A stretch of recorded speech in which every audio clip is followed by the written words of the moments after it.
এই মুহূৰ্তত লৈ আহিছোঁ অসমবাসী ৰাইজৰ কাৰণে সন্ধিয়াৰ কেইবাটাও বিগ ব্ৰেকিং নিউজ আজি হৈছে 16 জুন। ৰাজ্যৰ কোটি কোটি জনসাধাৰণৰ বাবে লৈ আহিছোঁ কেইটামান গুৰুত্বপূৰ্ণ খবৰ। ৰাজ্যৰ লাখ লাখ মহিলাৰ বাবে আহি গ'ল ভাল খবৰ। কিনো অতি শীঘ্ৰেই অৰুণোদয় আঁচনিৰ হিতাধিকাৰীৰ একাউণ্টত সোমাব চৰকাৰী ধন। কিন্তু ইয়াৰ পূৰ্বে কৰিব লাগিব এইকেইটা বিশেষ কাম। এইকেইটা কাম নকৰিলে নাপাব অৰুণোদয় আঁচনিৰ ধন। কি কাম কৰিব লাগিব, কেনেকৈ কৰিব, সবিশেষ লৈ আহিছোঁ আজিৰ ভিডিঅ'ত। পিএম কিষাণৰ হিতাধিকাৰীক লৈ আহি গ'ল ডাঙৰ খবৰ।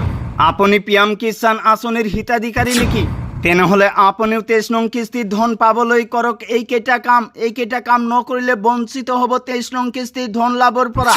কি কাম কৰিব, কেনেকৈ কৰিব লাগিব, সবিশেষ লৈ আহিছোঁ আজিৰ ভিডিঅ'ত। লগতে কেইটামান ৰাজনৈতিক আৰু অৰাজনৈতিক খবৰ যোগত কৰা হৈছে আজিৰ দিনটোত।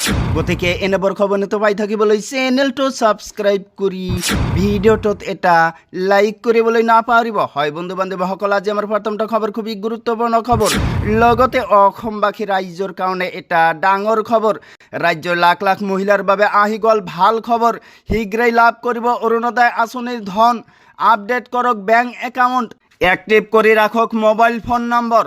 আগষ্টৰ প্ৰথম সপ্তাহৰ পৰাই পাব অৰুণোদয় আঁচনিৰ ধন। 9,000 টকা পোৱা প্ৰতিগৰাকী মহিলাৰ একাউণ্টত সোমাব ধন। মৃত্যু হোৱা হিতাধিকাৰীৰ নাম কৰ্তন হ'ব তালিকাৰ পৰা। 1 আগষ্টৰ পৰা সম্পূৰ্ণ নতুন ৰূপেৰে লাভ কৰিব ৰেচন। চাউল, দাইল, চেনি, নিমখৰ লগতে থাকিব পাৰে নতুন সামগ্ৰী। মুখ্যমন্ত্ৰী ডক্টৰ হিমন্ত বিশ্ব শৰ্মাৰ ডাঙৰ ঘোষণা। তাৰ পিছত জনাইছোঁ আমাৰ দ্বিতীয়টো খবৰ, খুবেই গুৰুত্বপূৰ্ণ খবৰ। লগতে ৰাজ্যৰ কোটি কোটি জনসাধাৰণৰ বাবে লৈ আহিছোঁ ডাঙৰ খবৰ। পিএম কিষাণক লৈ আহি গ'ল বিগ আপডেট। দেশৰ কোটি কোটি কৃষকৰ বাবে আহি গ'ল ডাঙৰ খবৰ। যিকোনো মুহূৰ্তত দেশৰ কৃষকৰ একাউণ্টত সোমাব চৰকাৰী ধন। পিএম কিষাণ সন্মান নিধিৰ 23 নং কিস্তিৰ ধন পাবলৈ এতিয়াই কৰক এইকেইটা জৰুৰী কাম। এইকেইটা কাম নকৰিলে বঞ্চিত হ'ব 23 নং কিস্তিৰ ধন লাভ কৰাৰ পৰা। এক্টিভ কৰি ৰাখক বেংক একাউণ্ট, আপডেট কৰক কেৱাইচি আপডেট নাথাকিলে বঞ্চিত হ'ব 23 নং কিস্তিৰ ধন লাভৰ পৰা। কেৱাইচি আপডেট নাথাকিলে জমা নহয় ধন। জুন মাহৰ শেষৰ ফালে অথবা জুলাই মাহৰ মাজভাগত কৃষকৰ বাবে মুকলি হ'ব ধন।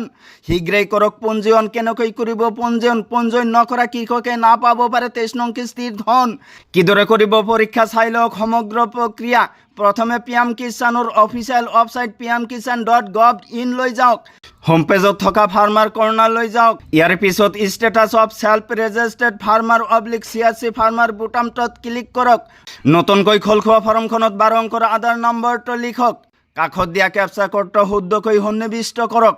শেষত সাৰ্চ বুটামটোত ক্লিক কৰিলে আপোনাৰ আবেদনৰ বৰ্তমানৰ স্থিতি দেখিবলৈ পাব। যদি আপোনাৰ পৰীক্ষা কৰি থকা হৈছে তেন্তে পেণ্ডিং ফৰ এপ্ৰুভেল বুলি আহিব। সম্পূৰ্ণ পৰীক্ষা হ'লে এপ্ৰুভ বাই ডিষ্ট্ৰিক্ট/ষ্টেট বুলি আহিব। যদি আপুনি আগতে পঞ্জীয়ন কৰিছিল আৰু কিস্তিৰ তথ্য চাব বিচাৰিছে তেন্তে ফাৰ্মাৰ কৰ্ণাৰত থকা ন ইউৰ ষ্টেটাছত ক্লিক কৰক।